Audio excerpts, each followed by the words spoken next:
ডাকসু নির্বাচনে ভোট গ্রহণ শেষে চলছে গণনা। সেখানকার সবশেষ খবর জানাতে সিনেট ভবন কেন্দ্র থেকে যুক্ত আছেন বেলায়েত হোসেন। বেলায়েত, ভোট গণনার সবশেষ খবর কি জানাবেন?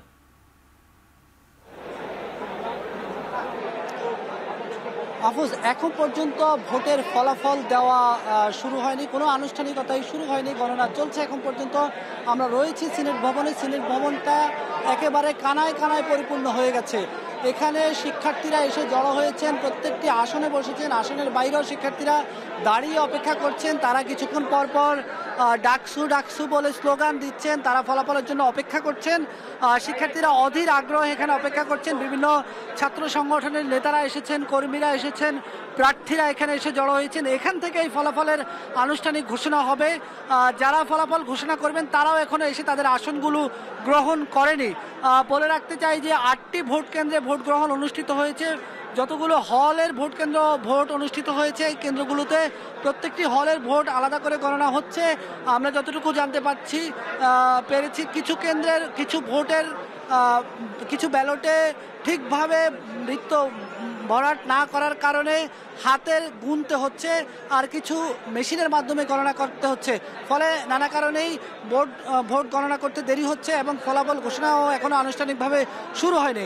আমরা এখানে যতটুকু আভাস পাচ্ছি যে আরও ঘণ্টাখানেক সময় লেগে যেতে পারে ফলাফলের আনুষ্ঠানিকতা শুরু করতে। এরই মধ্যে এই সিনেট ভবনের প্রত্যেকটি কোনায় কোনায় লোকে লোকারণ্য হয়ে গেছে। শিক্ষার্থীরা এসে এখানে জড়ো হয়েছেন। শুধু এই সিনেট ভবনের ভিতরেই নয়, ঢাকা বিশ্ববিদ্যালয়ের ক্যাম্পাসের বাইরের প্রত্যেকটি আড্ডার জায়গায়, প্রত্যেকটি জায়গায় শিক্ষার্থীরা জড়ো হয়েছেন। তারা জানতে চান, তারা অপেক্ষা করছেন তাদের ভোটে কারা সর্বশেষ প্রতিনিধি নির্বাচিত হয়ে আসছেন। ঢাকা বিশ্ববিদ্যালয়ের কেন্দ্রীয় ছাত্র সংসদ এবং হল সংসদে এই নির্বাচনে তারা অধীর আগ্রহে অপেক্ষা করছেন যে তাদের প্রতিনিধি, তাদের নেতা কে হয়ে আসছেন। আমরা যতদূর এখন পর্যন্ত জেনেছি যে ফলাফলগুলো প্রত্যেক কেন্দ্রে আলাদা করে গণনার পর এখানে ফলাফলগুলো নিয়ে আসা হবে। এখানে রিটার্নিং কর্মকর্তা, বিশ্ববিদ্যালয়ের উপাচার্য তারা থাকবেন। তারা ফলাফলগুলো গ্রহণ করবেন এবং সেই ফলাফলগুলোকে একীভূত করে তারা কেন্দ্রভিত্তিক, হল ভিত্তিক ফলাফল ঘোষণা করতে থাকবেন। এখন পর্যন্ত এখানে ফলাফল ঘোষণার কোনো আনুষ্ঠানিকতাই শুরু হয়নি, বারবারই বলতে হচ্ছে। আরেকটু জানিয়ে দিতে চাই যে আসলে আজকে দিনভর যে ভোট গ্রহণ অনুষ্ঠিত হয়েছে, এই ভোট গ্রহণ নিয়ে নানা ধরনের কথা হয়েছে। যদিও বিশ্ববিদ্যালয় প্রশাসনের পক্ষ থেকে বলা হচ্ছে যে খুব একটা অপ্রীতিকর ঘটনা ঘটেনি, এমনকি যারা পর্যবেক্ষক টিমে দায়িত্ব ছিলেন তারাও বলছেন এই নির্বাচনকে প্রশ্নবিদ্ধ করা যায় এই ধরনের কোনো অবস্থাই তৈরি হয়নি। ছোটোখাটো দু একটি ঘটনা ঘটেছে। সব মিলিয়ে এখন পর্যন্ত আসলে ফলাফল ঘোষণার জন্য আমরা গণমাধ্যম কর্মীরা অপেক্ষা করছি, এখানে শিক্ষার্থীরা অপেক্ষা করছে। ফলাফল ঘোষণার আনুষ্ঠানিকতা এখনও শুরু হয়নি। যতগুলো হল সংসদ আছে প্রত্যেকটা হল সংসদের প্রতিনিধিরা এখানে আছেন, ছাত্রনেতারা আছেন, যারা যারা নির্বাচনে অংশগ্রহণ করেছেন হল সংসদ এবং কেন্দ্রীয় সংসদ প্রত্যেকটি জায়গায় প্রত্যেকটি প্রার্থীরাই কিন্তু মোটামুটি বলা যায় যে এই সিনেট ভবনে এসে জড়ো হয়েছেন। তবে মূল যারা প্রার্থী, ইসলামী ছাত্র শিবিরের ভিপি প্রার্থী সাদিক কাইম, ছাত্রদলের ভিপি প্রার্থী আবিদুল ইসলাম খান, তারা এখনো আসেননি। তারাও কিছুক্ষণের মধ্যে হয়তো এখানে আসবেন। এসে তারা এই ফলাফল ঘোষণা কেন্দ্রে ফলাফলের শুনানিতে তারা অংশগ্রহণ করবেন। তো এই ছিল আমার কাছে ঢাকা বিশ্ববিদ্যালয় সিনেট ভবন থেকে সর্বশেষ খবর। সিনেট ভবন থেকে যুক্ত ছিলেন বেলায়েত হোসেন। ডাকসু নির্বাচনে ভোট গ্রহণ শেষে চলছে গণনা। সবশেষ তথ্য জানাতে ঢাকা বিশ্ববিদ্যালয়ের টিএসসি থেকে যুক্ত হচ্ছেন আজহার লিমন। যুক্ত হচ্ছি তার সাথে। লিমন, আপনি কি পরিস্থিতি দেখতে পাচ্ছেন জানাবেন?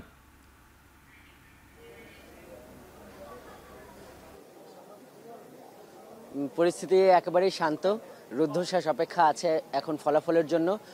কিছুক্ষণ আগে এই টিএসসি ভোট কেন্দ্রের আমরা বলতে পারি যে ফলাফলের যে ম্যানুয়াল যে অংশটা সেটি কিন্তু শেষ।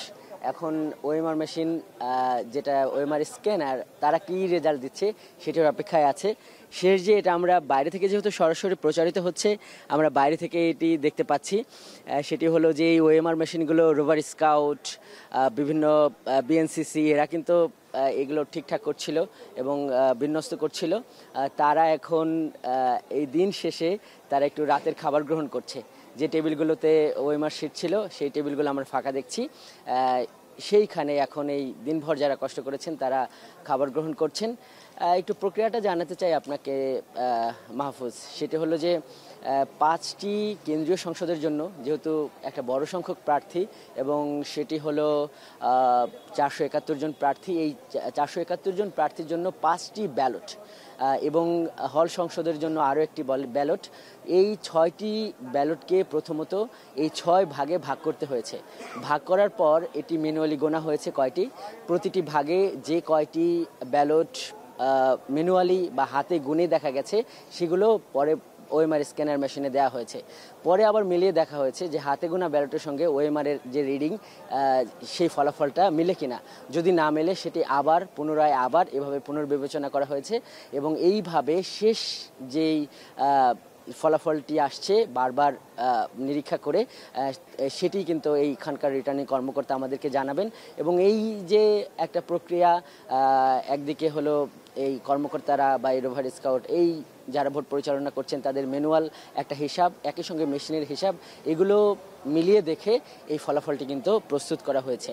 তো এই সমস্ত কিছু শেষ কিছুক্ষণের মধ্যেই হয়তো এই টিএসসি কেন্দ্রের ফলাফলটি আমাদের সামনে আসবে এবং ভেতরে থাকা রিটার্নিং কর্মকর্তা নিশ্চয়ই আমাদের সঙ্গে কথা বলবেন।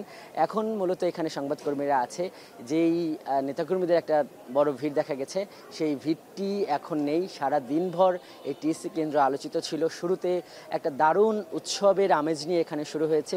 মেয়েরা সকালে খুবই আনন্দ নিয়ে এখানে ভোট দিতে এসেছিলেন এবং তারা ভোট দিয়েছেন।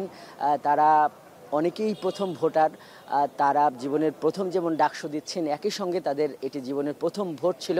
অনেক উদ্বেলিত ছিল তারা, আমাদের কাছে সেই ভাবগুলোই তারা প্রকাশ করেছেন। তারা এই ভোট দেওয়ার সময়, বের হওয়ার সময় এখানে অপেক্ষা করেছেন। সেই অপেক্ষায় তারা খোশ গল্প, তারা কিন্তু আনন্দ ভাগাভাগি করেছেন।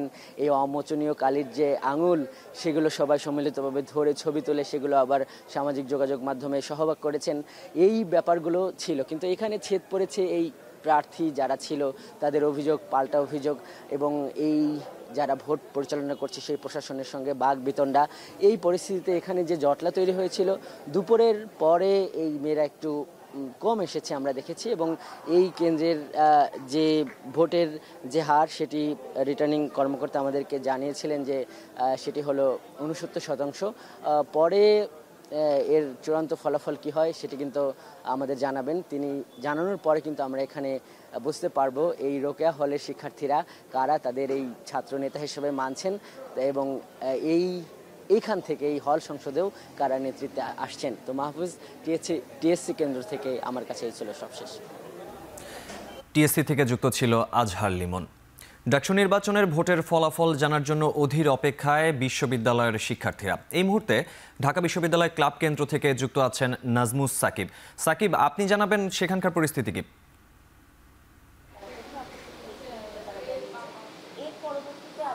মাহফুজ, আমরা কিন্তু আসলে সকাল থেকে ঢাকা বিশ্ববিদ্যালয় ক্লাবে আছে এবং বিকেল নাগাদ দেখেছি যে ভোট যখন 4টা নাগাদ শেষ হয়েছে তার পরপরই কিন্তু গণনা শুরু হয়েছে। যদিও এখনো পর্যন্ত আনুষ্ঠানিকভাবে জানানো হয়নি যে ঢাকা বিশ্ববিদ্যালয় ক্লাবের যে 2টি হল, অর্থাৎ মেয়েদের 2টি হল, মৈত্রী হল এবং ফজিলাতুন্নেসা মুজিব হল, এই 2টি হলে আসলে কি পরিমাণ ভোট পড়েছে। যদিও কিছুটা জানা গেছে যে মুজিব হলে প্রায় 2600 ভোটের মধ্যে 1700-র আশপাশে ভোট কিন্তু এখনো পর্যন্ত জানা যাচ্ছে যে সেটা কিন্তু গণনা হয়েছে এবং মৈত্রী হলেরটা এখনো আসলে জানা যায়নি। তবে কিছুক্ষণ আগে কিন্তু ছাত্রদলের একজন পোলিং এজেন্ট তিনি কিন্তু বের হয়ে গিয়েছেন এবং তার সঙ্গে আমাদের কথা হয়েছে। তিনি যেটা জানাচ্ছেন যে এখানে ভোট গণনার ক্ষেত্রে 2টি হলের যে গণনা সেটা একসঙ্গে করা হচ্ছে, যার ফলে নানা ধরনের অনিয়ম কিন্তু তিনি দেখতে পেয়েছেন এবং একটা বিষয়ে বলছিলেন যে খালি বক্সের ভেতর অন্তত বেশ কিছু ব্যালট পেপার কিন্তু দেখতে পেয়েছেন, যার ফলে তারা কিন্তু এক প্রকার অনাস্থা দিয়ে ছাত্রদলের যারা প্রার্থী পোলিং এজেন্ট ছিলেন তারা কিন্তু বের হয়ে গিয়েছেন। এবং জানাতে চাই যে আমরা দেখতেই পেয়েছি যে ঢাকা বিশ্ববিদ্যালয়ের যে কেন্দ্রগুলো, সেই কেন্দ্রগুলোর মধ্যে এখনো পর্যন্ত পুরোপুরি ফলাফলটি কিন্তু হাতে আসেনি যে কত শতাংশ আসলে ভোট পড়েছে এবং প্রার্থী হিসেবে কারা এগিয়ে রয়েছেন। ঠিক কিছুক্ষণ পর হয়তো সেই সব বিষয়গুলো জানা যাবে। যাবে এবং সিনেট ভবনে সেই বিষয়টা হয়তো জানা যাবে। তবে ঢাকা বিশ্ববিদ্যালয়ের যে পরিস্থিতি আমরা দেখেছি যে পুরো এলাকা জুড়ে আসলে নিরাপত্তার যে চাদর সেটা সকাল থেকে ছিল এবং রাতেও কিন্তু আমরা একই অবস্থায় দেখেছি যে আশপাশের যেই জায়গাগুলো আছে অর্থাৎ চানখারপুল কিংবা শাহবাগ কিংবা নীলক্ষেতের যেই জায়গাগুলো আছে সেই সব জায়গায় রাতেও কিন্তু যারা আসলে প্রবেশ করতে চাচ্ছিলেন তাদেরকে বৈধ কার্ড দেখে তাদেরকে প্রবেশ করতে দেওয়া হচ্ছিল এবং যে প্রবেশের যে নিরাপত্তা কিংবা কড়াকড়ি অবস্থা সেটা কিন্তু আমরা রাতেও দেখতে পেয়েছি। সব মিলিয়ে বলাই যায় যে এখনো পর্যন্ত যে কেন্দ্রগুলো আছে সেই কেন্দ্রগুলোতে এখনো পর্যন্ত ভোট গণনা চলছে এবং আইন শৃঙ্খলার যে পরিস্থিতি সেটাও এখন পর্যন্ত স্বাভাবিকই বলা যায়। তবে ধরা যায় যে যেহেতু প্রায় 12টা পার হয়ে গিয়েছে, ধরা যায় যে হয়তো কয়েক ঘন্টা পর হলগুলোর যেই ফলাফল সেটা হয়তো পাওয়া যাবে এবং হলগুলোর ফলাফল পাওয়ার পরপরই হয়তো সিনেট ভবনে একেবারে একসঙ্গে জানানো যাবে যে আগামীতে আসলে কে ভিপি পদে যাচ্ছেন, কে জিএস পদে কিংবা এজিএস পদ সহ অন্যান্য যে 41টি পদ আছে সেই সব পদগুলোতে কিভাবে আসলে প্রার্থী যারা আছেন তারা আসলে কিভাবে মনোনীত হচ্ছেন। যদিও নানা ধরনের অভিযোগ আমরা সারাদিনই শুনেছি যে এই যে ক্লাবে কিন্তু আমরা এখন পর্যন্ত দেখতে পেয়েছি যে সাদিক কায়েম, আবিদ এবং হামিম তারা কিন্তু এসেছেন এবং একে অন্যের বিরুদ্ধে তারা যে অভিযোগগুলো সেগুলো কিন্তু করেছেন। তবে এখন পর্যন্ত বলা যায় যে এখনো আসলে আনুষ্ঠানিক ফলাফল আমরা পাইনি। ফলাফল পেলে আমরা আপনার মাধ্যমে জানাতে পারবো। এই ছিল মাহফুজ সবশেষ। ঢাকা বিশ্ববিদ্যালয় ক্লাব কেন্দ্র থেকে ডাকসুর ভোট গণনার সবশেষ খবর জানাচ্ছিলেন নাজমুস সাকিব।